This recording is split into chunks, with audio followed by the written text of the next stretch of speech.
কান্দেন নবী মদিনায় সেই নবীর জন্য কি মায়া লাগে না।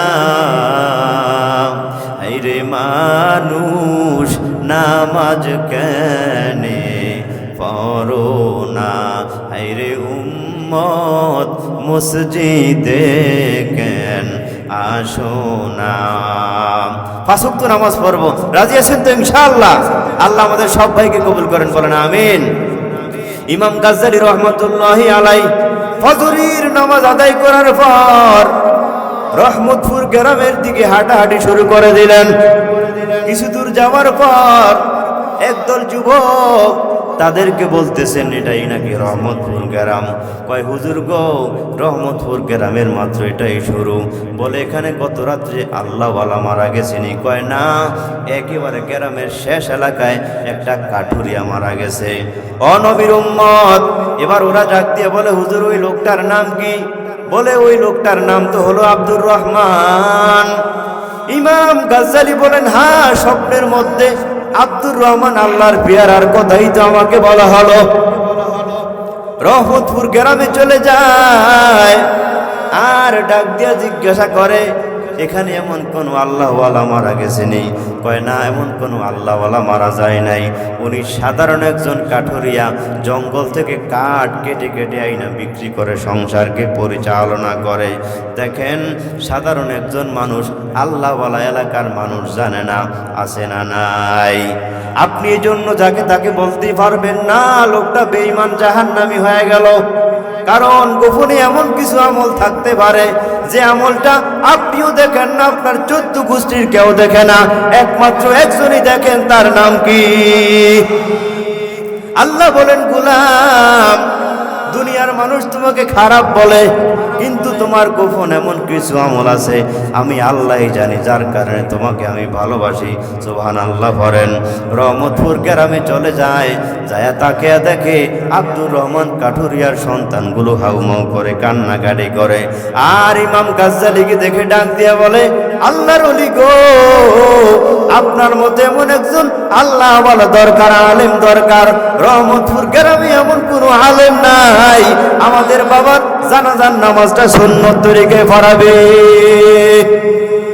ও নবীর উম্মত, আজকে বাড়ির কিনারায় ওলামায়ে কেরাম আছে, কবির ভাই হক্কানি ওলামায়ে কেরাম বাড়ির আশেপাশে আছে, যার কারণে সম্মান করেন না।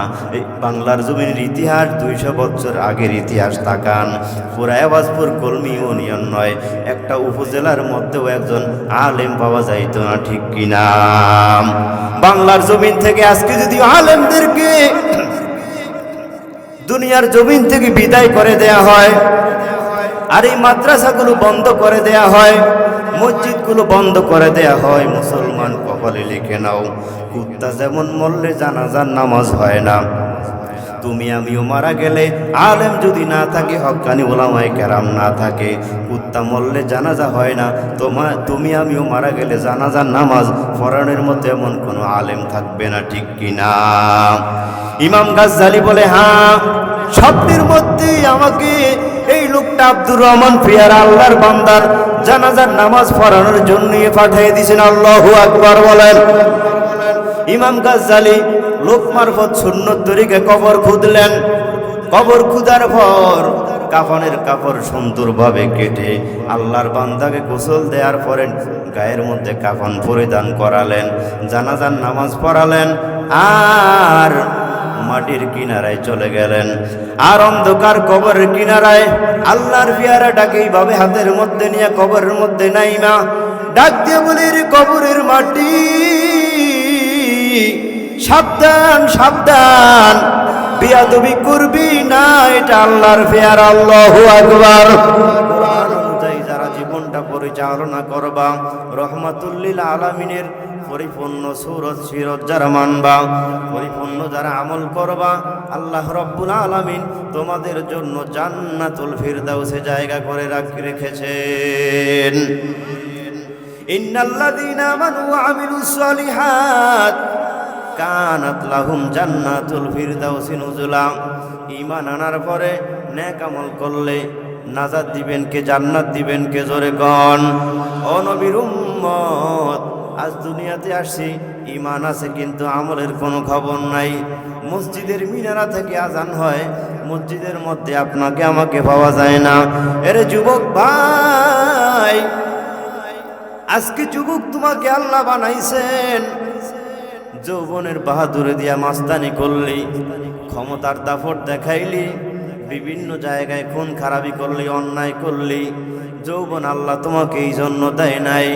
কিয়ামতের ময়দানে প্রত্যেকটা বনি আদম 5টা প্রশ্নের উত্তর আল্লাহর দরবার থেকে না দিয়া একটা সেকেন্ডও একটা কাইক সামনের দিকে আগাইতে পারবে না। এর মধ্যে 2 নাম্বার হলো, যুবক আল্লাহ তোমাকে বানাইছেন, যৌবনের বাহাদুর দিয়া মস্তানি করলি, যৌবন কালটা আমার আল্লাহ তোমাকে দান করলেন ইবাদতের মাধ্যমে কাটানোর জন্য। আজকে তুমি যুবক, মসজিদের মধ্যে তোমাকে পাওয়া যায় না। মসজিদের মধ্যে ফজরের নামাজ সালাম ফিরায়া যখন পূর্ব দিকে ফিরি, তাকাইয়া দেখি দাড়ি সাদাওয়ালা মুরব্বীগুলো মসজিদের মধ্যে ঠান্ডায় থরথর করে কাঁপতেছে। ঠিক না বে ঠিক? জোরে কন। টকবকে যুবকদের কি পাওয়া যায় না? অনেক যুবকদেরকে জিজ্ঞাসা করি, ভাই গালের মধ্যে দাড়িটা কেন রাখো না? ভাই হুজুর একটু বয়সটা মোটামুটি 40-50-এ বাড়ি দেখ, একটা মেয়ে আছে বিবাহ উপযুক্ত যখন হবে, যখন আমি বিয়াই হব, ওই সময় গালের মধ্যে দাড়িটা রাখবো। আছে না নাই? এর যুবক একটু তাকাইয়া দেখো, ফেসবুক ওপেন করলেই যুবকের লাশ। কোথাও বুড়া মানুষ মারা যায় এমন ঘটনা শুনি না। হুন্ডা অ্যাক্সিডেন্ট হয় সেখানেও যুবকের লাশ, গাড়ি অ্যাক্সিডেন্ট হয় সেখানেও যুবকের লাশ, ট্রেনের মধ্যে আগুন ধরে ছাই হয়ে যায় সেখানেও যুবকের লাশ, বিল্ডিং ধসে ধ্বংস হয় সেখানেও যুবক যুবতীর লাশ। তোর মধ্যে কত যুবক এমন ভুয়া ওয়াদা করে দুনিয়ার জমিন থেকে ফিনিশ হয়ে গেল। অতএব দুনিয়ার জমিনে চিরদিন বাঁচতে পারবি না রে ভাই। আল্লাহর ভয় অন্তরে ঢুকাও, আমার মালিকের মোহাব্বত অন্তরে ঢুকাও। মালিকের ভয় অন্তরে থাকলে দুনিয়ার জমিনে যতদিন থাকবা গুনাহ করার কোনো সুযোগ হবে না। ইন্নাল্লাযীনা আমানু ওয়া আমিলুস সলিহাত কানাত লাহুম জান্নাতুল ফিরদাউসি নুজুলা। ঈমান আনার পরে নেক আমল করলে আমার আল্লাহ দামি বানিয়ে দিবেন। ও নবীর উম্মত, সুতরাং ঈমান আনার পরে নেক আমল করব, 5 ওয়াক্ত নামাজগুলো আদায় করব। কিয়ামতের ময়দানে আমার মালিক অত্যন্ত রাগান্বিত হবেন, রহমতের নবী আমার অত্যন্ত রাগান্বিত হবেন। যেই সমস্ত উম্মতগুলো যুবকগুলো আজকে পরিপূর্ণ সুস্থতার নেয়ামতে আছে, নামাজ আদায় করে না, পয়গম্বরে আরবির সুন্নাহকে পরিপূর্ণভাবে মানে না, যুবক ভাই রে, নবীর দরবারে কি জবাব দিবা? আল্লাহর দরবারে কি জবাব দিবা? ও মুসলমান, কিয়ামতের ময়দানে আল্লাহর দরবারে জবাবদাহি করতে হবে। প্রত্যেকটা সেকেন্ডের হিসাব আমার মালিকের দরবারে দিতে হবে রে ভাই। অতএব কান খুলে শুনো রে যুবক, দুনিয়ার জমিনে বেশি দিন বাঁচতে পারবি না। যতদিন আল্লাহ পাক হায়াত রাখেন, কোরআন অনুযায়ী জীবনটাকে পরিচালনা করব। রাজি আছেন নি? ও নবীর উম্মত, সূরা আসহাব থেকে আমি তেলাওয়াত করেছি। অধিকাংশ উলামায়ে কেরাম আসহাবে রকিম বলেছেন, ও মুসলমান যুবক, কারো বয়স 50 বছর, 60 বছর, 70-80 হয়ে গেল, বুকের মধ্যে হাত দিয়ে বলতে পারবেননি, হুজুর আমার এই জীবনে আমি এমন একটা নেক আমল করেছি, যেই নেক আমল আমি মালিকের দরবারে উপস্থাপনা করলে আমার মালিক আমাকে জান্নাত দিবেন, এমন কেউ বলতে পারবেননি।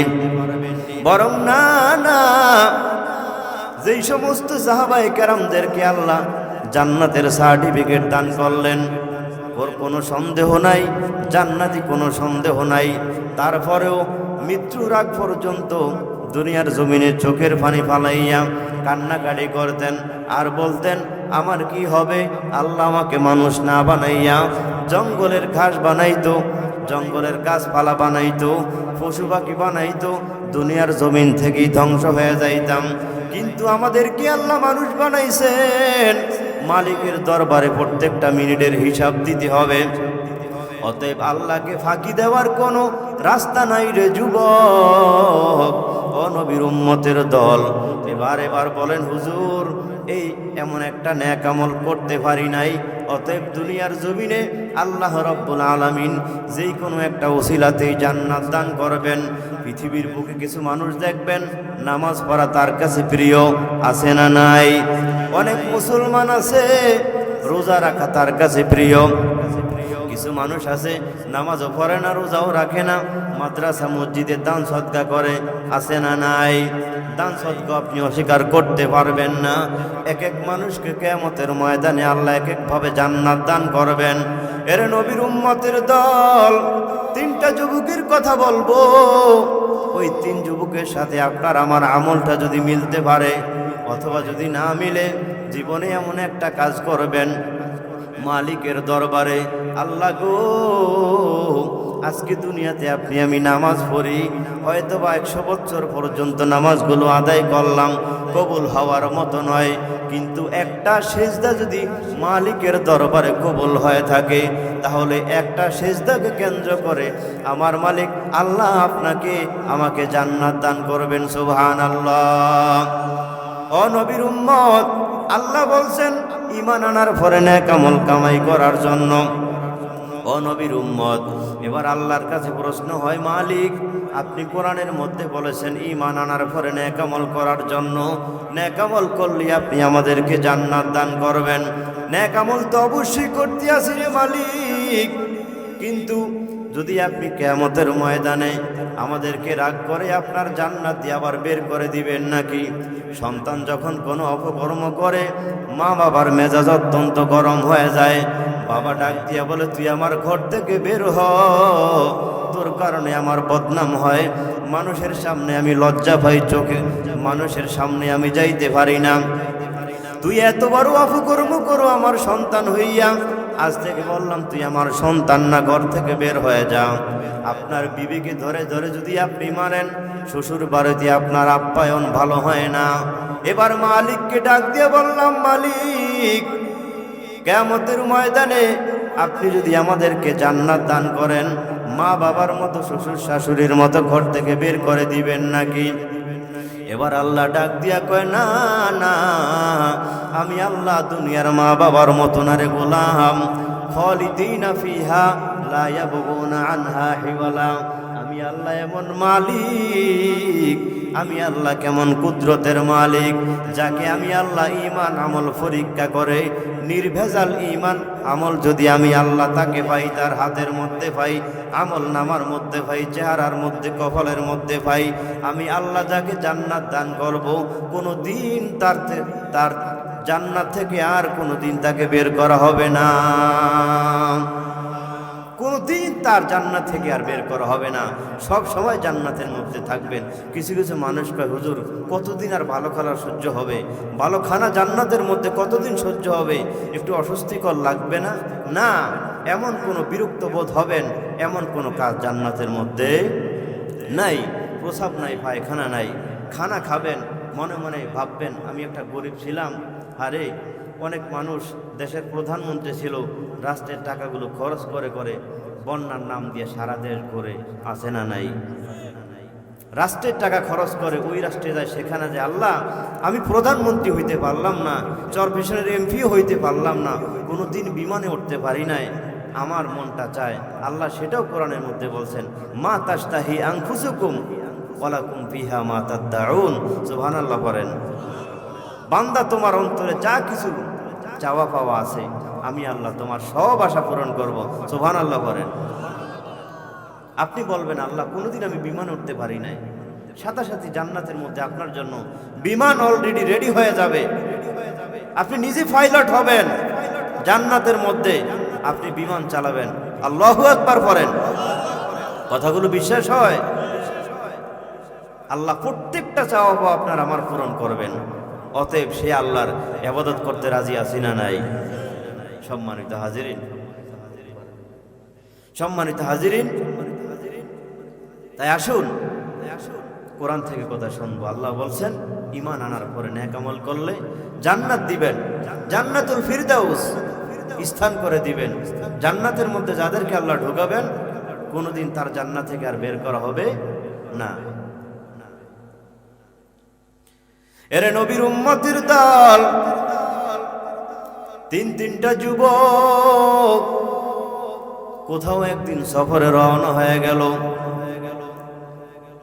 অধিকাংশ অনেক ওলামায়ে কেরাম বলছেন এরাই আসহাবে রকিম।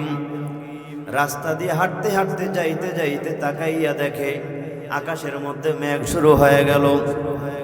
যুবক আল্লাহর বান্দা পেরেশান হয়ে গেল। মাথার মধ্যে যদি বৃষ্টি পড়ে অসুস্থ হব, জ্বর হবে, গায়ের মধ্যে অসুস্থ হয়ে যাবে, ঠান্ডা লাগবে। সুতরাং কি করা যায়? চতুর্দিকে তাকাইয়া দেখে আশেপাশে বাড়ি ঘর নাই। এমন একটা রাস্তা দিয়া ঢুকলো, কোনো ব্যবস্থাও নাই। কি করবে? হাতের মধ্যে ছাতাও নাই। একটা দিকে তাকাইয়া দেখে বিশাল বড় একটা পাহাড় দেখা যায়। একজন আল্লাহর বান্দা বলেন, ভাই ওই যে তাকাইয়া দেখো পাহাড় দেখা যায়, পাহাড়ের কিনারায় ছোট্ট ছোট্ট গুহা আছে। ওই স্থানে যদি মোটামুটি আশ্রয় নিতে পারি, কমপক্ষে মাথার মধ্যে বৃষ্টি পড়বে না। বৃষ্টি পড়লে গায়ের মধ্যে জ্বর হবে, অসুস্থ হব, ঠান্ডা হয়ে যাবে। চতুর্দিকে এমন কোনো বাড়িঘর নাই, বৃষ্টি পড়বে ভাব। আল্লাহর বান্দা তিনজন দৌড়াইয়া চলে গেল পাহাড়ের কিনারায়। তাকাইয়া দেখে ছোট্ট একটা গুহা দেখা যায়। তিনজন যুবক আল্লাহর বান্দা সেখানে ঢুকে গেল। আল্লাহর কি মহিমা! যে স্থানের মধ্যে ঢুকে পড়ল, তিনটা বিশাল বড় পাথর আইসা গুহার দরজাটা বন্ধ হয়ে গেল। যুবক তিনজন ধাক্কা ধাক্কি কইরা তাকাইয়া দেখে এখান থেকে পাথর সরাইতে পারে না। এবার যুবক তিনজন হাউমাউ করে কান্নাকাটি করে। আর এক যুবক ডাক দিয়া বলে, ভাই মাথার মধ্যে যদি বৃষ্টি পড়তো, জ্বর হতো, হয়তো বা ঠান্ডা লাগতো, চিকিৎসা করলে ভালো হইতো। কিন্তু এমন একটা ময়দানে এসে পড়েছি, পাথরগুলো এখান থেকে নাড়ানো যায় না। আরে তখনকার জামানায় মোবাইলের কোনো ব্যবস্থাও ছিল না রে যুবক। আমার জুয়ের ভাইকে বললাম, ভাই অমুক জায়গায় পাহাড়ে আটকা পড়লাম, দ্রুত আমাদেরকে উদ্ধার করো। মোবাইলের কোনো ব্যবস্থা নাই, সেখান থেকে আসার কোনো সুযোগ নাই। ও নবীর উম্মত, এমন একটা পরিস্থিতির মধ্যে দেখবেন মানুষ যখন কোনো বিপদে পড়ে, মা বাবা মারা যায়, আত্মীয় স্বজন মারা যায়, মিথ্যা মামলায় অ্যারেস্ট হয়ে গ্রেপ্তার হয়ে গেল, কান্নাকাটি করতে করতে একটা সময় চক্ষু দিয়ে পানি বের হয় না। জোরে কোন কথা ঠিক কিনা? তিনজন যুবক পাহাড়ের গুহার মধ্যে কান্নাকাটি করে করে চোখের পানি শেষ হয়ে গেল। এক যুবক ডাক দিয়া বলো, যুবক কান্নাকাটি করে কোনো লাভ নাই, পরিকল্পনা করো এখান থেকে কি করে বের হওয়া যায়। একজন ডাক দিয়া বলেন, আমাদের তো একজন মালিক আছে, মা দেখে না, বাবাও দেখে না, আত্মীয় স্বজন কেউ দেখে না। আমাদের একজন মালিক আছে, মুসলমান। জোরে আওয়াজ দিয়া বলেন, তার নাম কি? আল্লাহ বলেন, ইয়া আইয়ুহাল্লাযীনা আমানুস্তাঈনু বিস-সাবরি ওয়াস-সালাহ ইন্নাল্লাহা মা'আস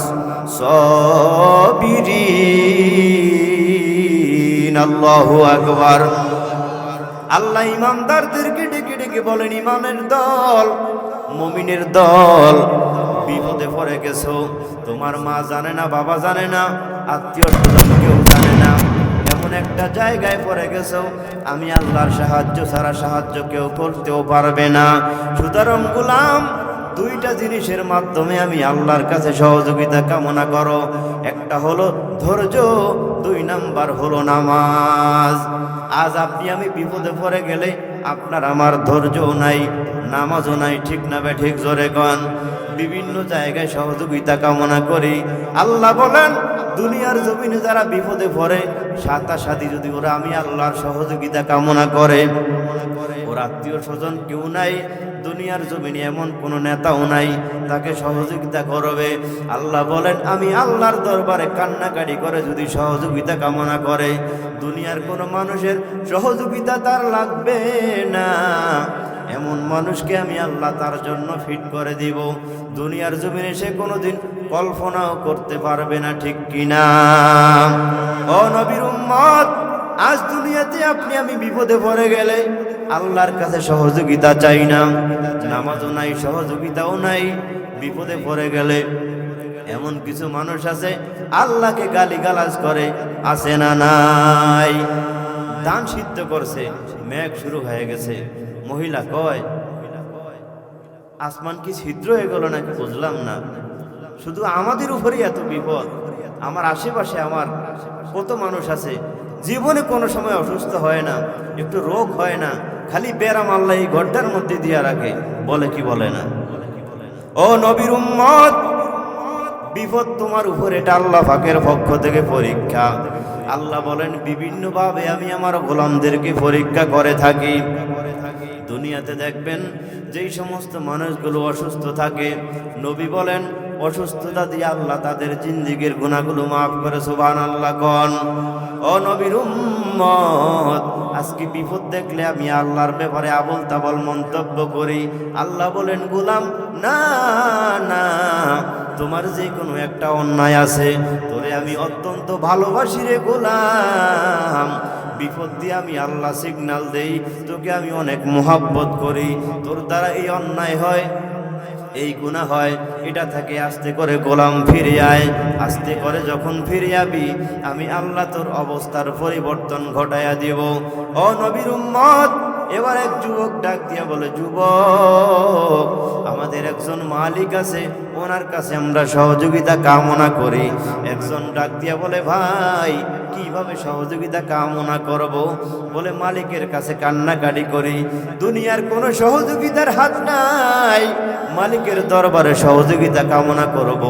অবশ্যই আমাদের একদিন এবং বিশ্বাস আছে, মালিক অবশ্যই এখান থেকে আমাদেরকে উদ্ধার করার ক্ষমতা আছে না নাই?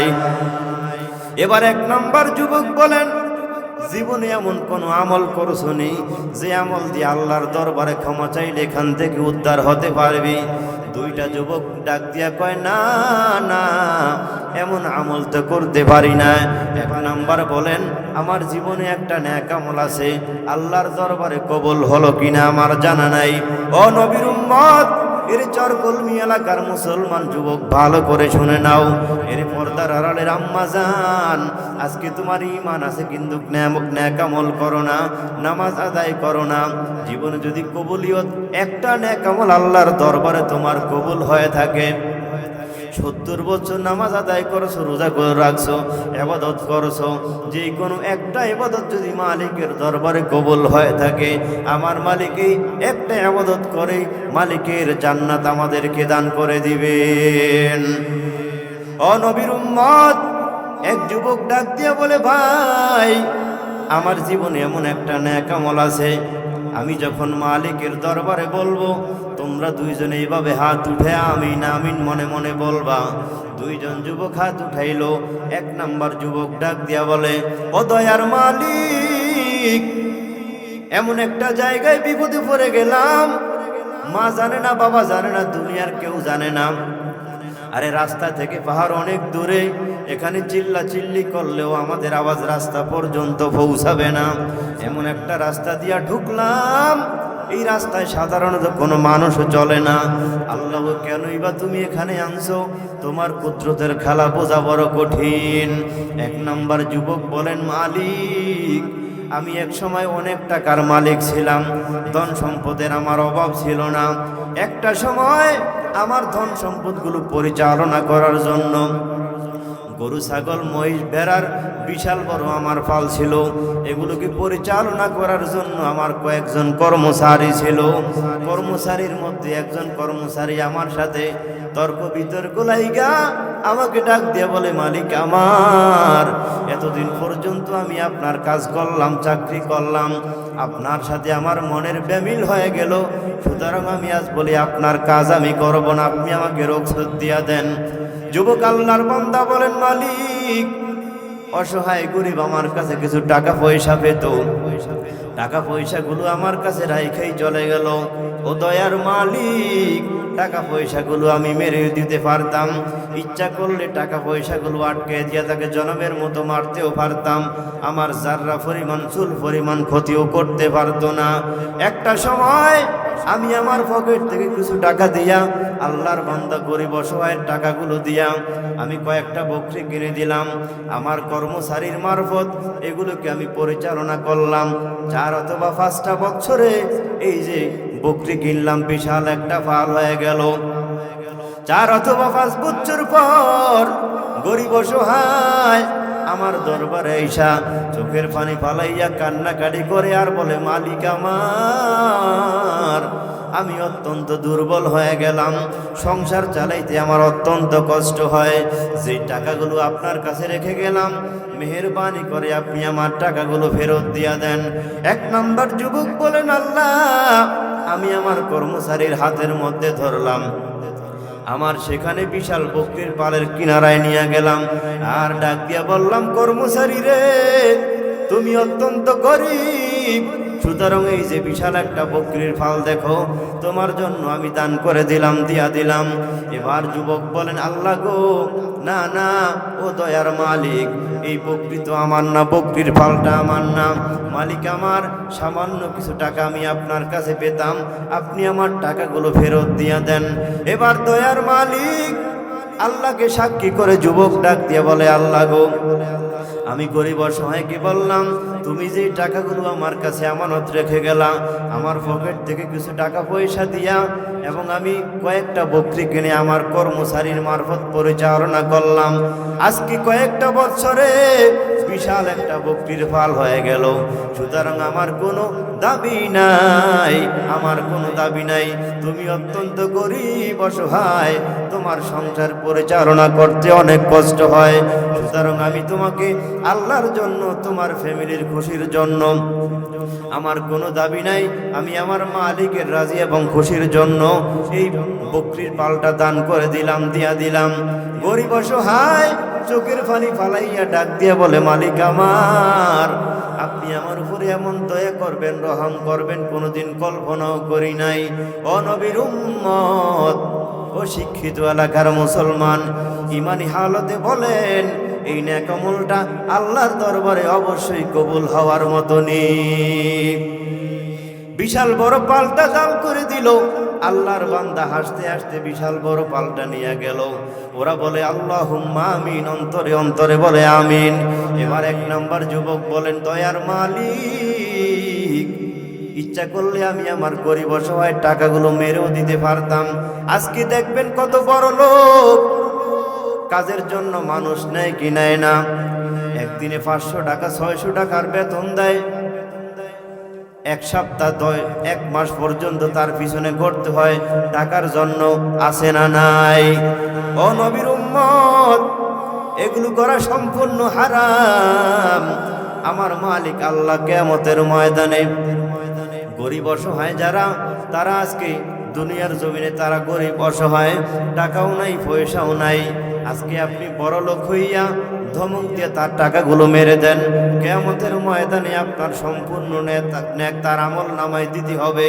তার যত বোঝা আছে জাহান্নামের আগুন, তার যত বদ আমল আছে আপনার আমলে দিয়ে আল্লাহ কিয়ামতের ময়দানে আপনাকে জাহান্নামী বানিয়ে দিবেন। অতএব আজ থেকে খেয়াল করেন, 1টা টাকাও যদি আপনার কাছ থেকে কেউ পেয়ে থাকে পরিশোধ করে দিবেন। জোরে কোন কথা ঠিক কিনা? কিয়ামতের ময়দানে পরের দিন কি আল্লাহ ক্ষমা করবেন না? ও নবীর উম্মতের দল, এবার 1 নম্বর যুবক বলেন, মালিক, এই আমলটা যদি তোমার দরবারে কবুল হয়ে থাকে, এটা যদি আমি তোমার জন্য করে থাকি, আজ কঠিন মুসিবতে পড়ে গেলাম, বিপদে পড়ে গেলাম, এখান থেকে আপনি আমাদেরকে উদ্ধার করেন। কিতাবের মধ্যে উল্লেখ করা হয়, কবুলিয়ত নেক আমল দ্বারা আমার মালিকের কাছে যখন চাইছেন, 3টা পাথরের 1টা পাথর জায়গা থেকে আমার আল্লাহ সরিয়ে দিলেন। পাথর আছে আর কয়টা? যুবক আছে আর কয়জন? এবার 2 জনকে বলে, বিপদে কিন্তু আমি একা পড়ি নাই, তোমরাও পড়ছো, অতএব তোমাদেরও এমন কিছু আমল আছে যার কারণে আল্লাহ আজকে আমাদেরকে এখানে বিপদে ফালাইছেন, অতএব তোমারও আমল আছে। কিন্তু 1টা পাথর সরছে, পাথর সহিরা আবার জায়গা মতো খাবে খাবে বয়ে গেছে, বের হওয়ার কোনো রাস্তা নাই। 2 নাম্বার যুবক বলেন, আল্লাহ আমারও এমন একটা নেক আমল আছে, তবে মালিকের দরবারে কবুল হলো কিনা আমার জানা নাই। ও নবীর উম্মত, 2 নাম্বার যুবক বলেন, মালিক এক সময় আমার অনেক ক্ষমতা ছিল, অনেক ক্ষমতার মালিক ছিলাম আমি।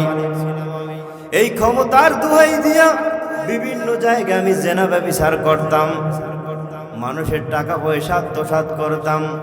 ক্ষমতা থাকলে কিছু মানুষ দেখবেন চরিত্রহীন লুচ্চামি জেনা ব্যভিচার করে কি করে না, মানুষের মাথায় টাক দিয়া টাকা পয়সাগুলো আত্মসাৎ করে, বিচারের নামে ধোঁকাবাজি কইরা লক্ষ লক্ষ টাকাগুলো কামাই করে। যখন ক্ষমতা চেঞ্জ হয় বাংলার জমিনে থাকতে পারে না, আছে না নাই? ও নবীর উম্মতের দল, 2 নাম্বার যুবক বলেন, মালিক এক সময় আমার চরিত্র অনেক খারাপ ছিল, ক্ষমতার দোহাই দিয়া বিভিন্ন জায়গায় জেনা ব্যভিচার করতাম, অথচ আমার আল্লাহ কোরআনে ডাক দিয়া বলে, ওয়ালা তাকরাবুজ জিনা ইন্নাহু কানা ফাহিশাতাও ওয়া সাআ সাবিলা। জোরে বলেন আল্লাহু আকবার। আল্লাহ বলেন, মুমিনের দল, জিনা করা অত্যন্ত খারাপ, জিনা ধারে কাছেও যাওয়া যাবে না, জিনা অত্যন্ত খারাপ। যুবক বলেন, আল্লাহ গো, এক সময় আমি খবর পাইলাম গ্রাম্য এলাকার মধ্যে একটা সুন্দরী মেয়ে আছে। আমি ঘরের মধ্যে ঢুকে বললাম, তাকাইয়া দেখি টকবকে একটা যুবক, সুন্দরী যুবক দেখা যায়। আমি যুবতীকে প্রস্তাব দিলাম, যুবতী রে, আমার মনের খায়েশটা তোমাকে দিয়া মিটাইতে চাই। যুবতীর হাতের মধ্যে ধরলাম, যুবতীকে বললাম, যুবতী আমি তোমাকে ভালোবাসি। যুবতী বলে, আমি আল্লাহকে ভালোবাসি। সুবহানাল্লাহ বলেন। ও নবীর উম্মত, বাংলার জমিনে হয়তো বা থাকলেও থাকতে পারে, অবশ্যই আছে, না হয় আল্লাহ দুনিয়াটিকে রাখতেন না। ভালো মানুষের কারণে আজকে আমরা গুনাহগাররাও আল্লাহর সূর্য ভোগ করি, চন্দ্রের আলো ভোগ করি, ঠিক কিনা জোরে বলেন। এবার যুবক ডাক দিয়ে বলে, মালিক আমি তার উপরে চড়াও হয়ে বসলাম, জেনা ব্যভিচার করব। একটা সময় আমি তাকাইয়া দেখি যুবকের 2টা চোখ দিয়া ধর ধর করে পানিগুলো বের হয়। আমি ডাক দিয়ে বললাম, যুবতী রে, জিনার মুহূর্ত, আনন্দের মুহূর্ত, তুই কেন কান্নাকাটি করো? ব্যাপারটা বুঝলাম না। কত মেয়ের সাথে, কত নারীর সাথে জিনা করলাম, কেউ কান্নাকাটি করলো না। যুবতী ডাক দিয়া বলে, যুবক ইন্নী আখাফুল্লাহ। আল্লাহু আকবার বলেন। এরে যুবক, আমি আমার মালিক আল্লাহরে অনেক ভয় পাই। আজকে যদি তুমি আমার সাথে জিনা করো, যুবক বললেন, দুনিয়ার কেউ দেখবে না। যুবতী ডাক দিয়া বলে, যুবক একজন আছে, তাকে ফাঁকি দেওয়ার কোনো কায়দা নাই। জোরে আওয়াজ দিয়া বলেন, তার নাম কি? এরে যুবক, আল্লাহকে ফাঁকি দেওয়ার কোনো রাস্তা নাই রে যুবক। আজকে যদি তুমি আমার সাথে জিনা করো, কিয়ামতের ময়দানে আল্লাহ তোমাকে জিনাকার বলবে, আমাকে জিনাকারিনী বলে ডাক দিবে। কিয়ামতের ময়দানে আল্লাহ যদি জিনাকারিনী বলে ডাক দেয়, তোমার আমার উপায় নাই, জাহান্নামের আগুনে জ্বলতে হবে। এর যুবক, প্রয়োজনে আমি আমার মা বাবাকে রাজি করে নেই, প্রস্তাব দিয়ে তুমি আমাকে বিবাহ করে নাও, কারণ আমি একজন আল্লাহর বান্দি। জীবনে কোনো সময় বেগানার সাথে আমি এইভাবে নজরটা দেই নাই। আমি ফরতক বলেন, আল্লাহ গো, নারীর চোখের পানি দেখে, মেয়ের চোখের পানি দেখে আমি অত্যন্ত ভয় পেয়ে গেলাম। সেখান থেকে তাকে আমি ছেড়ে দিলাম। ও নবীর উম্মত, এর এই পর্দার আড়ালের মা বোনরা, ভালো করে শোনো গো আম্মা জান, আজকে তোমার স্বামী বিদেশের মাটিতে থাকে, দেশের বিভিন্ন জায়গায় কামাই রোজগার করার জন্য যায়। তোমার সংসারটা সুন্দরভাবে যাতে চলাফেরা করতে পারো, তুমি সুখ শান্তি চালাইতে পারো, এই কারণে লক্ষ লক্ষ টাকাগুলো কামাই করে তোমার হাতের মধ্যে দেয়। আজকে এই সুবর্ণ সুযোগ পাইয়া তুমি অন্যের ছেলের সাথে মেসেঞ্জারে চ্যাটিং করো, হোয়াটসঅ্যাপে চ্যাটিং করো, ইমোতে কথাবার্তা বলো, আছে না নাই? এর পর্দার আলের আম্মা জান, অন্তরের মধ্যে কি আমার মালিকের ভয় নাই? জিনা ব্যভিচার করা অত্যন্ত খারাপ। আমার বাংলার জমিনে বর্তমানে অধিকাংশ ক্ষেত্রে নারীদের কারণে জেনার দিকে মানুষ ধাবিত হয়। ও মা, ওই পর্দার আড়ালের আম্মা যান, চেহারাটাকে ঢেকে রাখেন, পর্দায় চলেন, আল্লাহর হুকুমগুলো পরিপূর্ণভাবে মানেন, ঘরের মধ্যে অরাজকতা সৃষ্টি করিয়েন না। অন্যের ছেলের সাথে কথা বলিও না রে মা, কিয়ামতের ময়দানে মালিকের দরবারে জবাবদাহি করতে হবে। জমিন আল্লাহর দরবারে সাক্ষী দিবে। ও মালিক, বিল্ডিং আল্লাহর দরবারে সাক্ষী দিয়া দিবে, মালিক তুমি আমাদেরকে পবিত্র বানাইছো। এই লোকটার ঘরের মধ্যে বিবি ছিল, স্বামী ছিল, কিন্তু অন্যের মেয়ের সাথে, অন্যের বিবির সাথে জেনা ব্যভিচার করেছে। জমিন আল্লাহর দরবারে সাক্ষী দিয়া দিবে।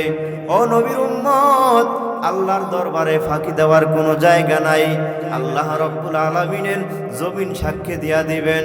ও মুসলমান যুবক, এর পর্দার আড়ালের আম্মা যান, পর্দায় চলো, স্বামীর খেদমত করো, শ্বশুর শাশুড়ির খেদমত করো। আমার আল্লাহ অনেক বরকত দিবেন, আল্লাহ গুনাহগুলো মাফ করে দিবেন। আজ থেকে তওবা করো, জীবনে কোনো ভিন পুরুষের সাথে দেখা করবো না।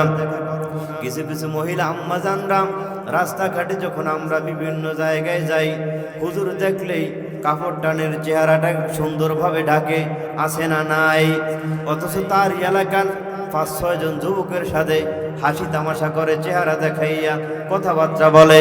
এরে আম্মা জান, আমি একজন আলিম হিসেবে তুমি যেমন পর্দা করা ফরজ মনে করো, তোমার এলাকার দেবর আছে, চাস্তো দেবর আছে, আশেপাশের মানুষ আছে, তাদের সাথেও পর্দা করা ফরজ, ঠিক কিনা? এর পর্দার আড়ালের মা, পর্দায় চলো, স্বামীর খেদমত করো, জিনা ব্যভিচার করিও না, অন্যায়ের কোনো কাজ করিও না। যুবক বলেন, আল্লাহ গো, ইচ্ছা করলে ওই যুবতীর চরিত্র আমি নষ্ট করতে পারতাম, একমাত্র করি নাই, আল্লাহ তোমার ভয়। যুবতী যখন চোখের পানি ফালাইয়া মালিকের দরবারে আমার জন্য কান্নাকাটি করেছে, ও দয়ার মালিক, ইচ্ছা করলে আমি চরিত্র নষ্ট করতে পারতাম, একমাত্র করিনি, আল্লাহ তোমার ভয়। সুতরাং এই আমলটা যদি তোমার দরবারে কবুল হয়ে থাকে, আল্লাহ গো, কঠিন বিপদে পড়ে গেলাম, মুসিবতে পড়ে গেলাম, আজকে এখান থেকে উদ্ধার করো আমাদেরকে। কিতাবের মধ্যে উল্লেখ করা হয়, 2টা পাথরের একটা পাথর জায়গা থেকে আমার মালিক আল্লাহ সরে দিলেন। পাথর আছে আর কয়টা? যুবক আছে আর কয়জন? এখনো কিন্তু সেখান থেকে বের হওয়ার কোনো রাস্তা নাই। এবার 2 জন কয়, তোমারও একটা কবুলিয়ত নেক আমল অবশ্যই আছে, একটু ভাই খেয়াল করে দেখেন তো, এই যুবক 2 জন যুবকের মতো এমন কোনো নেক আমল করতে পারছেননি? কোনো মানুষের উপকার করতে পেরেছেন, যার কারণে আল্লাহকে বলবেন, আল্লাহ আমার জীবনে হয়তোবা এই কাজটা করলাম, কিন্তু কিয়ামতের ময়দানে এই কাজটা দিয়া তোমার সাথে আমি উসিলা দিয়ে আমি তোমার জান্নাতে যাইতে পারবো, বলতে পারবেননি, কিন্তু চেষ্টা করতে হবে নি। 3 নাম্বার যুবক ডাক দিয়া বলে, ও মালিক, আমার দরবারে এমন একটা নেক আমল আছে, কবুল হলো কিনা আমি জানা নাই। ইন্নাল্লাযীনা আমানু ওয়া আমিলুস সলিহাত কানাত লাহুম জান্নাতুল ফিরদাউসি নুজুলা। ও নবীর উম্মত, কথা বলে কিছুক্ষণ পরে মুনাজাত দিয়ে দিব, কেউ উঠাউঠি করবেন না। ও মুসলমান, এবার 3 নাম্বার যুবক ডাক দিয়া বলে, ও দয়ার মালিক, তুমি আমাকে গরিব বানাইছো, গরিব আমি হই নাই, আমি এমন অসহায় গরিব, একদিন যদি মানুষের কাজ কাম না করি, পরের দিন আমার সংসার চলে না, চলতো না। ও মুসলমান, এবার যুবক বলেন, আল্লাহ গো, আমি আমার যেই মালিকের কাজ করতাম, বেতন বাবদ প্রতিদিন আমাকে মালিক কিছু দুধ দিত, দুধগুলো আমি বাড়ির মধ্যে আইনা বীজ চুলার মধ্যে দিয়া, পাতিলার মধ্যে দিয়া গরম করে আমার বাড়িতে একজন আম্মাজান ছিল, আমি আগে আমার মায়ের মুখে দিতাম, তারপরে বাবার মুখে দিতাম, তারপরে সন্তানের মুখে দিতাম। একদিনের ঘটনা, আমি কাজ থেকে আসতে অনেক দেরি হয়ে গেল, আমি তাকাইয়া দেখি দুধগুলো গরম হয়ে গেল, কিন্তু আমার আম্মাও ঘুমিয়ে গেলেন, বাবাও ঘুমিয়ে গেল। ছোট্ট ছোট্ট সন্তানগুলো পায়ের কিনারে এসে ডাক দিয়ে বলে, বাবা সারাদিন পর্যন্ত ক্ষুধার্ত, দুধ পান করতে পারি নাই, বাবার দুধ দেওয়ার ব্যবস্থা করো। বাবা বলেন, না না, আমল পরিবর্তন করা যাবে না। প্রতিদিন আমি আমার জনম দুঃখিনী আম্মা জানের মুখে দুধ দিতাম, তারপরে বাবার মুখে দিতাম, তারপরে তোমাদের মুখে দিতাম। যতক্ষণ পর্যন্ত আম্মা জান ঘুম থেকে না উঠবে, বাবাও ঘুম থেকে না উঠবে, ততক্ষণ পর্যন্ত তোমাদেরকে দুধ দেয়া যাবে না। ও মুসলমান যুবক, আজকে কত জায়গায় তাকাইয়া দেখি রে, ফেসবুক লাইভে এইসব সাংবাদিকরা ভিডিও করলো, এক বৃদ্ধ বাবাজি মাথার চুলগুলো সাদা হয়ে গেল, তাকাইয়া দেখি চেহারার মধ্যে দাড়িগুলো সাদা হয়ে গেল, মাথার মধ্যে রক্তে রঞ্জিত গেঞ্জিটাও, সাদা গেঞ্জিটা ভিজে গেল, গায়ের পোশাকটাও ভিজে গেল, লুঙ্গিটাও ভিজে গেল। ভিডিওর মধ্যে তাকাইয়া দেখি প্রশ্ন করে, আপনার এই অবস্থা কেন? আমার সন্তান আমাকে লাঠি দিয়ে প্রহার করেছে, আমাকে মেরেছে, মাথায় আঘাত করেছে, যার আঘাতের কারণে আজকে আমার রক্তে রঞ্জিত হয়ে গেল। নাউজুবিল্লাহ। এর কপাল পুরো যুবক, মা বাবার খেদমত করে জান্নাত কামাই করে নাও, মা বাবার সাথে বেয়াদবি করিও না। দুনিয়ার জমিনে মা বাবা এমন রত্ন, আজকে যার দুনিয়াতে মা আছে সে মাকে সম্মান করে না, কদর করে না। এই ময়দানে আপনারা অনেকে আছেন, অনেকের মাও নাই, বাবাও নাই, অন্ধকার কবরে মাটির নিচে পড়ে আছে। ছোট্ট একটা যুবক তাকাইয়া দেখি মায়ের কবরের কিনারে আইসা মুনাজাত ধরে কান্নাকাটি করে।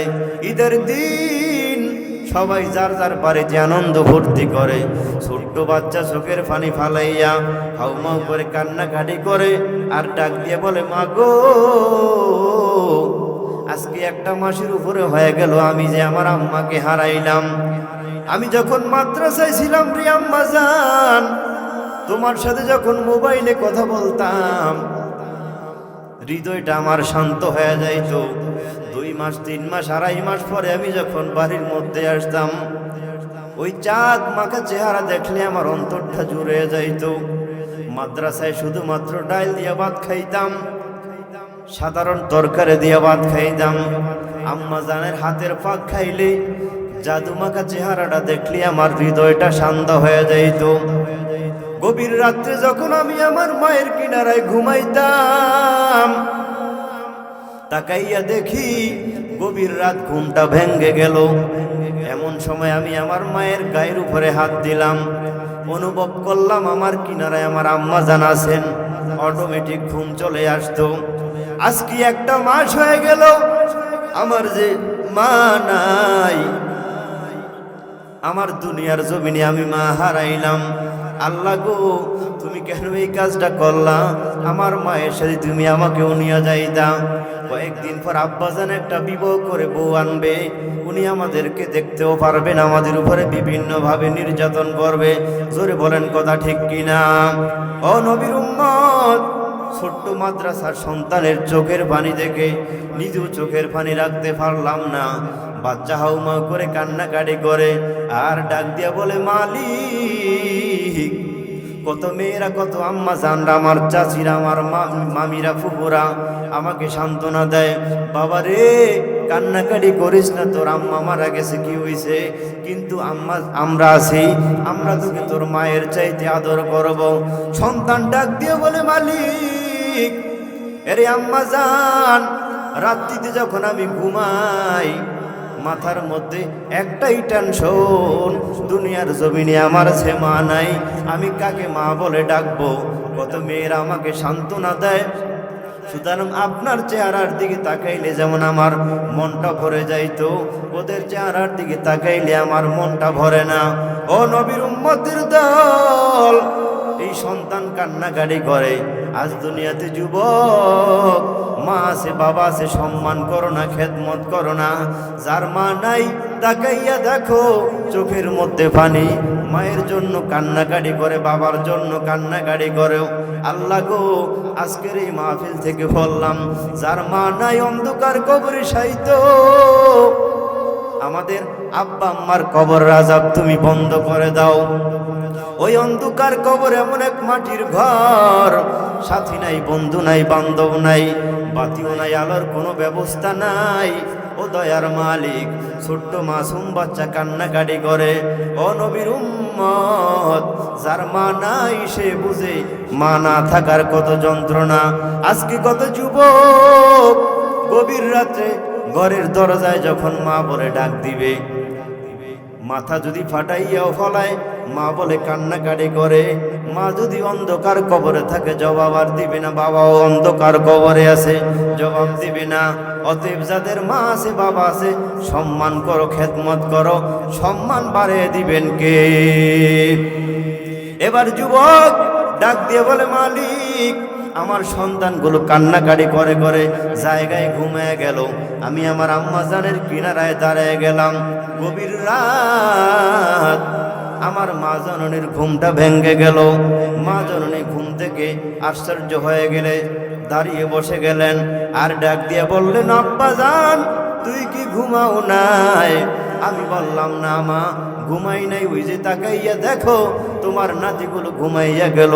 আমি বললাম, আমার মাকে আগে দুধ দিতাম, বাবার মুখে আগে দুধ দিতাম, মা বাবা ঘুমিয়ে গেল, আমল পরিবর্তন করা যাবে না। এবার মা জননী চোখের পানি ফালাইয়া দুইটা হাত আমার মালিকের দরবারে উঠাইয়া দিল, আর ডাক দিয়া বলল, দয়ার মালিক, যেই সন্তান নিজের সন্তানের মুখে দুধ দিল না, একমাত্র আমি মায়ের মোহাব্বতে, বাবার মোহাব্বতে, আল্লাহ গো, দুনিয়ার জমিনে আমার সন্তানটাকে কোথাও বিপদে ফালাইও না। এমনকি কিয়ামতের ময়দানে আমার সন্তান যখন বিপদে পড়ে যাবে, যেই দিন মানুষের মাথার আধা হাত উপরে সূর্য থাকবে, ওই দিন আমার সন্তানকে তুমি বিপদে ফালাইও না। মায়ের দোয়াটা কবুল করে নিলেন কে? মায়ের দোয়া লওরে যুবক, মায়ের দোয়া লও, মায়ের দোয়া লওরে যুবক, মায়ের দোয়া লও।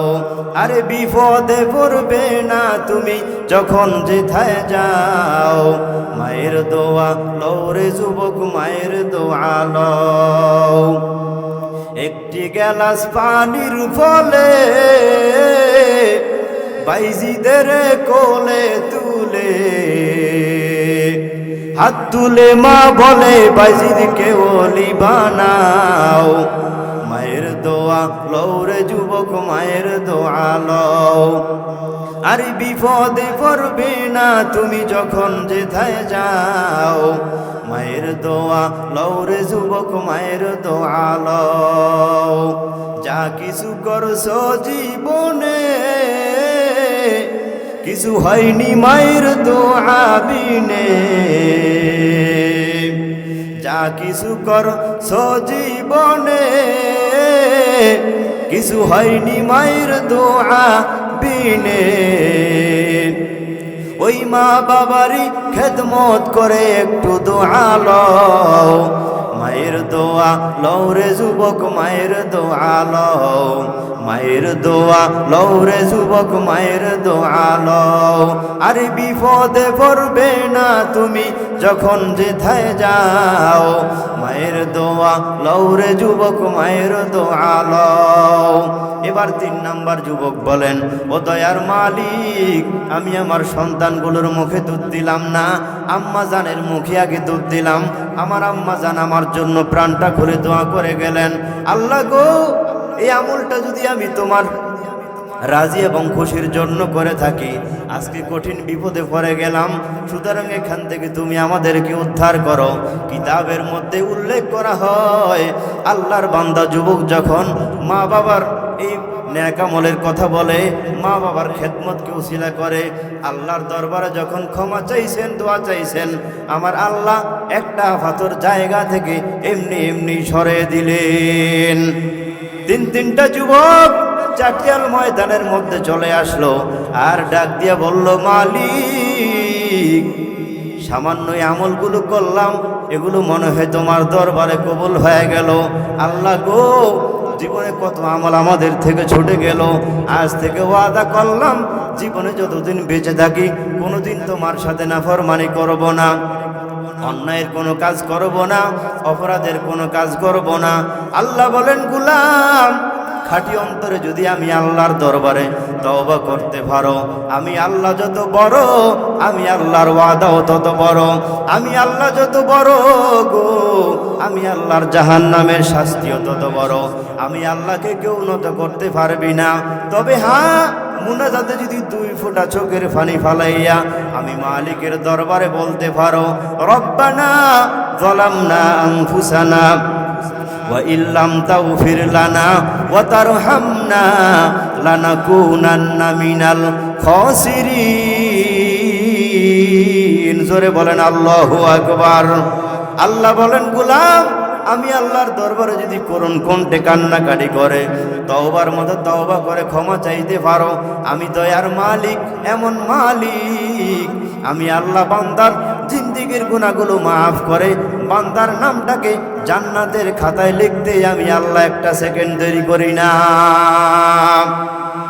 অতএব নেক আমল করতে রাজি আছেন তো ইনশাআল্লাহ? সম্মানিত হাজিরিন, মাদ্রাসার মাহফিল যেহেতু, আচ্ছা আপনাদের কি খারাপ লাগে? আমার কথাগুলো বোঝেন আপনারা? আল্লাহ আমাদের সব ভাইকে কবুল করেন, বলেন আমিন। যাদের টাকা পয়সায় আজকে বিশাল এই আয়োজন হলো, এত সুন্দর পরিবেশ হলো, যাদের পরিশ্রমে এবং এলাকাবাসীর সহযোগিতায়, যারা টাকা পয়সা দিয়ে বিভিন্নভাবে সহযোগিতা করেছেন, প্রবাসী ভাইরাও সহযোগিতা করেছেন, আল্লাহ সব ভাইয়ের মেহনতকে কবুল করেন, সকলে বলি আমিন। আল্লাহ আজকের এই মাহফিলকে আপনি আমাদের জন্য হেদায়েতের ওসিলা বানিয়ে দেন, বলেন আমিন। মাদ্রাসাকে আপনি কবুল করে নেন, মারকাজুল কোরআন মাদ্রাসাকে ভোলা জেলার মধ্যে ভিন্ন রকম এক প্রতিষ্ঠান হিসেবে আপনি কবুল করেন, বলেন আমিন। আল্লাহ কোরআনে বলছেন, যালিকাল কিতাবুল লা রাইবা ফিহি হুদাল লিল মুত্তাকিন। কোরআনের মধ্যে কোনো সন্দেহ আছে? কোরআন কার কিতাব? আর জোরে কোন? আল্লাহর কিতাবের মধ্যে কোনো সন্দেহ নাই। দেখেন, সামান্য একটু আমল, এই কথাটা বললেই আপনারা অনুভব করতে পারবেন যে ওই লোকটা যদি এই আমল করে তিনি জান্নাত কামাই করতে পারেন। সুতরাং তখনকার জামানায় মাদ্রাসা ছিল না, আলেম ছিল না। আজকে আপনার আমার কিনারায় আব্দুল মতিন এবসপুরি ভাই একটা কোরআনের বাগান খুলেছেন। এটার সহযোগিতা করা এবং রক্ষণাবেক্ষণ করার দায়িত্ব কি ওই এবসপুরের মানুষের, না দৌলত খানের মানুষের, না আমাদের এলাকার মানুষের? আমরাই এটা রক্ষণাবেক্ষণ করব, আমরাই দেখব। আপনারা যারা এই মাদ্রাসায় হাজার হাজার টাকা দান করেন, অনেকে তরমুজ করেছেন, ধান করেছেন, নিয়ত করেছেন, আল্লাহ যদি কিছু পাই এখানে দিব। আমি দোয়া করব আল্লাহর কাছে, আল্লাহ যেন আপনাদের ফসলের মধ্যে বরকত দান করেন। ইনশাআল্লাহ এই মাদ্রাসা দিকে খেয়াল রাখবেন তো? আল্লাহ আপনাদেরকে বরকত দান করেন, বিভিন্ন বালা মুসিবত থেকে আপনাদেরকে আল্লাহ হেফাজত করেন, বলেন আমিন। সম্মানিত হাজিরিন, ইমাম গাজ্জালীর নাম আপনারা শুনছেন। তিনি অনেক বড় একজন আল্লাহওয়ালা। গভীর রাত ঘুমিয়ে গেলেন। দেখেন কোরআনের কি সম্মান। আমার ব্যক্তিগত হিসেবে কোনো দাম নাই, কিন্তু আলহামদুলিল্লাহ হৃদয়ের মধ্যে কোরআন আছে, রসুলের আদর্শ আছে, যার কারণে সারা দেশে ঘুরে ঘুরে আপনাদের দোয়ার বরকতে বিভিন্ন জায়গা থেকে মানুষের দোয়া নেই। আলহামদুলিল্লাহ বলেন। ইমাম গাজ্জালী রহমাতুল্লাহ আলাইহি ঘুমিয়ে গেলেন গভীর রাত। কাশফ খোলা আল্লাহওয়ালা। আমাদের দেশে কিছু আল্লাহওয়ালা আছে, ফির দাবি করে, নামাজ নাই, রোজাও নাই, গালের মধ্যে দাড়িও নাই, হেও বলে ফির আছে না নাই? আর জোরে বলেন। কবরে সেজদা করে। ওই দেখেন এক মুরিদ বলে কবরে সেজদা করে। কবরকে সেজদা করা যাবে? কেউ উঠবেন না, এই মুনাজাত দিয়ে দিবেন ইনশাআল্লাহ অল্প কিছুক্ষণের মধ্যেই। জরুরত থাকলে ইনশাআল্লাহ সেরে আসেন, কারণ 1টা 2টা পর্যন্ত গল্প গুজব করতে করতে সময় নষ্ট করেছেন, এমন রাত্র যায় নাই কোরআনের জন্য।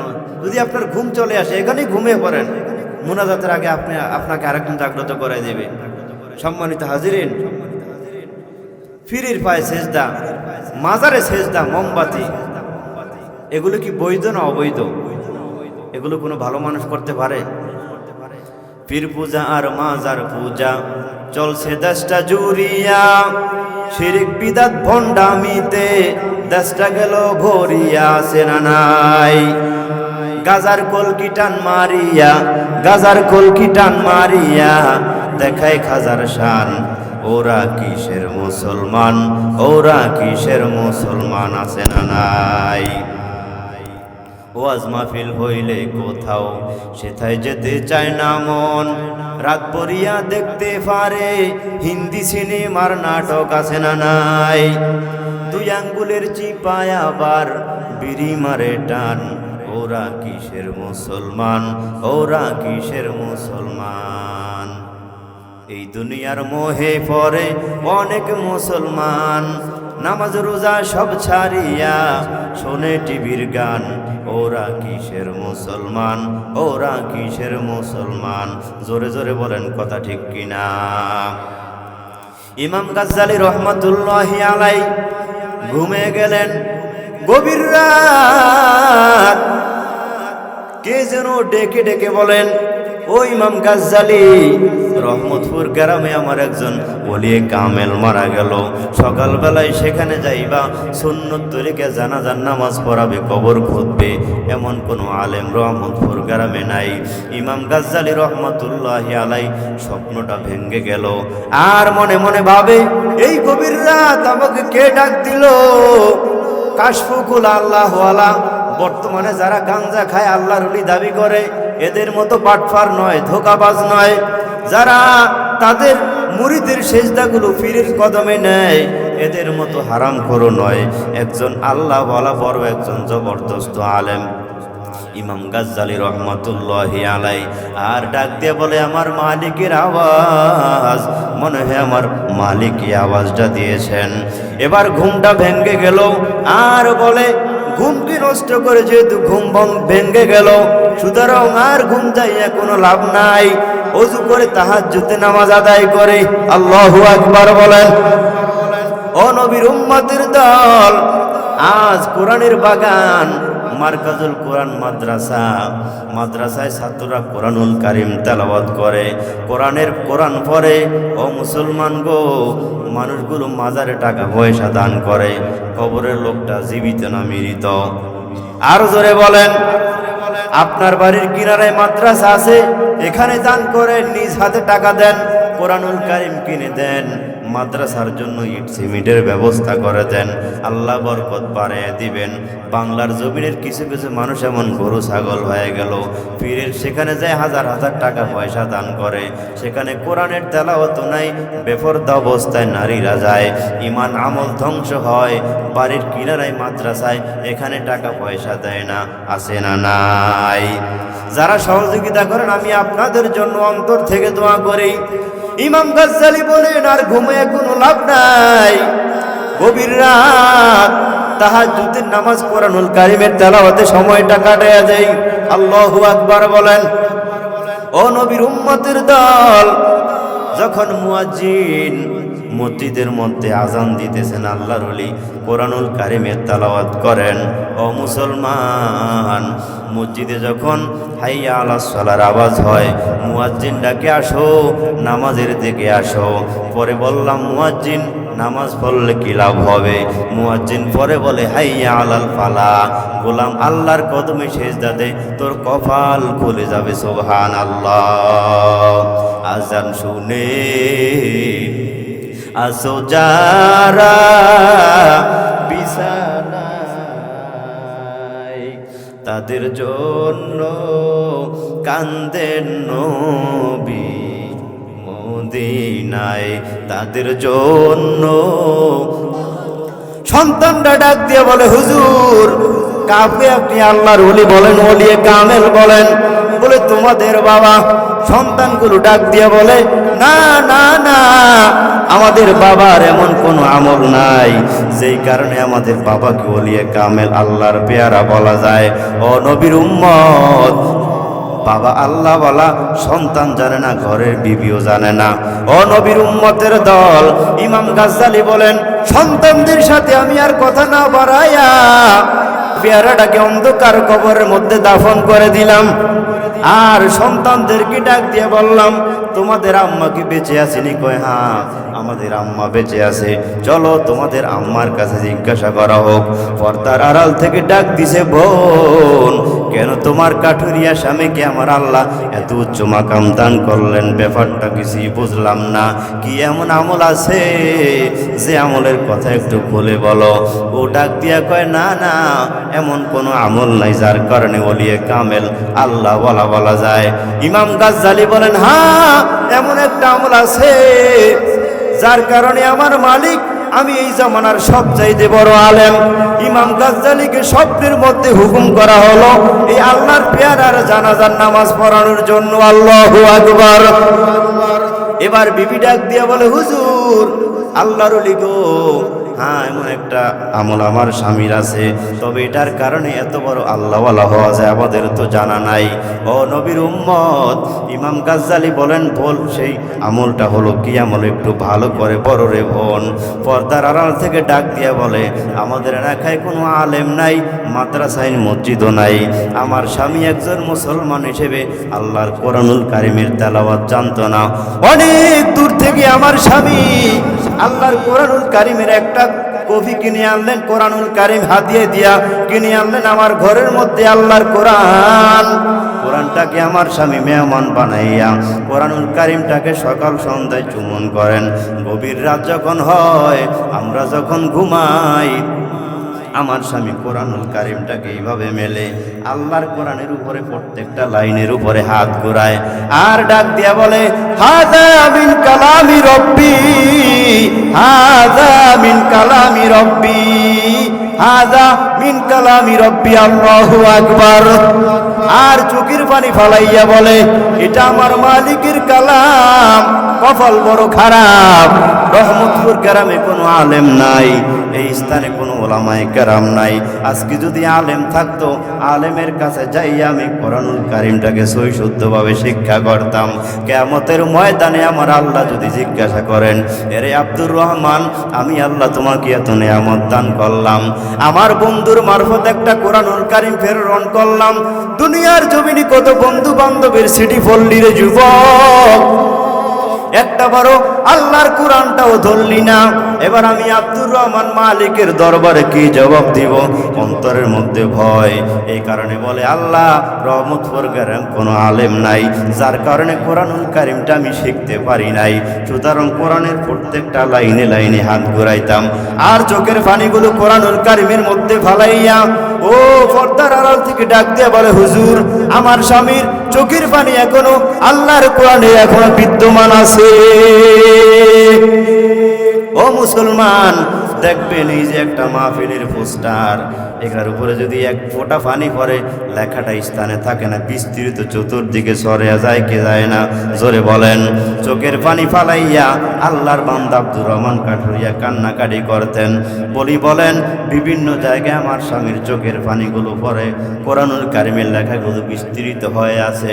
ও নবীর উম্মত, ইমাম গাজ্জালি বলেন, বোন আর বলতে হবে না, কেন তোমার সামান্য একজন কাঠুরিয়া স্বামীকে আমার মালিক আল্লাহ এত উচ্চ মাকাম দান করলেন। তোমার স্বামী কোরআন পড়তে জানতো না, কিন্তু কোরআনের মহব্বত অন্তরের মধ্যে ছিল। কোরআনের প্রত্যেকটা লাইনে লাইনে হাত ঘুরে বলতো, হাই হাই এটাই আমার আল্লাহর কালাম। আজকে আলেম পাই নাই, আলেম পাইলে কোরআন শিক্ষা করে কোরআনুল কারিম তেলাওয়াত করতে জানতাম, আমল নামায় অনেক সওয়াব হতো, কিন্তু আলেম হইতে পারি না, তেলাওয়াতে কোরআন জানি না।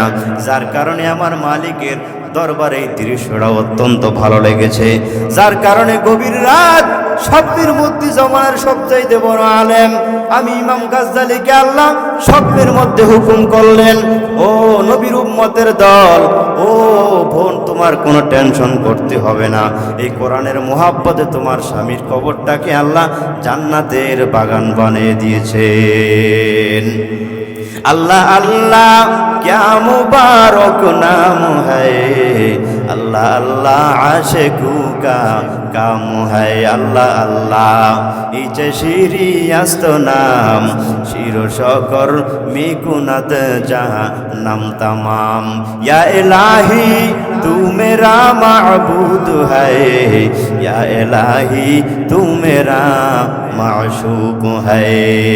ও নবীর উম্মত, কোরআনুল কারীমের উপরে হাত বুলাইলে শুধু যদি এই অবস্থা হয়ে থাকে, আজকে কোরআনুল কারীমের মাদ্রাসা মারকাজুল কোরআন আপনার আমার দরজায় মাদ্রাসায়, এই মাদ্রাসায় যদি আপনি টাকা পয়সা দান করেন, ছাত্র দিয়ে সহযোগিতা করেন, বিভিন্নভাবে মাদ্রাসার সহযোগিতা করেন, একটা সময় দুনিয়ার জমিনে আপনি থাকবেন না। একটা বান যদি টিন কিনে দেন, এক বস্তা সিমেন্ট কিনে দেন, একটা ইট আপনার টাকায় যদি মাদ্রাসার বিল্ডিংয়ে লাগে, ও নবীর উম্মত, যতগুলা ছাত্র লেখাপড়া করে অন্য জায়গায় যায় আবার শিখবে, আলেম হবে, তারা ওইভাবে আরেকজনকে শেখাবে, কিয়ামত পর্যন্ত এমন একটা সিলসিলা চলতেই থাকবে। আপনি দুনিয়ার জমিনে থাকবেন না। এই সহযোগিতা করার কারণে এখানে বসে বসে ছাত্ররা কোরআন শিখলো, হাদিস শিখলো, আলেম হইল। কিয়ামতের ময়দানে আল্লাহ কিন্তু আপনাকে আমাকে মাহরুম করবেন না। এই টাকা পয়সা সহযোগিতা করার কারণে কিয়ামতের ময়দান পর্যন্ত আপনার আমার আমল নামায় সদকায়ে জারিয়ার হিসাবে সওয়াব আল্লাহ আপনার আমার কবরে পৌঁছাইতে থাকবেন। সুবহানাল্লাহ।